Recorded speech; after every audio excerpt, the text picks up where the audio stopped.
Shalom ou bracha à tout le monde. Ce sujet, Abraham, le père de l'humanité, me passionne parce que je suis peiné, déjà en soi c'est un sujet intéressant, passionnant, mais je suis peiné de voir qu'on abîme les textes. Qu'est-ce que ça veut dire Abraham, le père de l'humanité? Nous allons lire aujourd'hui une phrase dans le commentaire de Rav Shimshon Raphaël Hirsch. De toute évidence, selon Rav Hirsch, lorsque la Torah Dieu promet à Abraham d'être le père de l'humanité, il ne faut pas le comprendre dans le sens physique. Abraham n'est pas obligatoirement le père physique de tous les humains.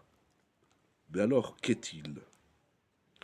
Il est le levier qui les élève spirituellement et moralement. Sans l'esprit d'Abraham, la masse des peuples n'est qu'un flux mouvant et bruyant. Ils viennent on ne sait d'où et vont on ne sait où.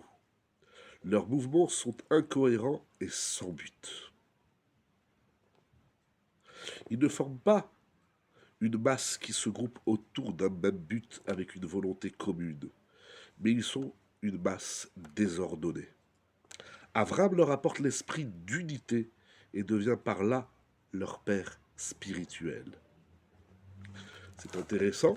Avram, il est le symbole spirituel et moral de l'humanité. On doit, et tous les humains doivent s'inspirer, peuvent s'inspirer, et ils s'inspirent d'Abraham Avinu pour ses leçons morales et pour sa spiritualité. Il élève l'humanité à un rang, un niveau supérieur, plutôt que purement primaire et, on va dire, animal.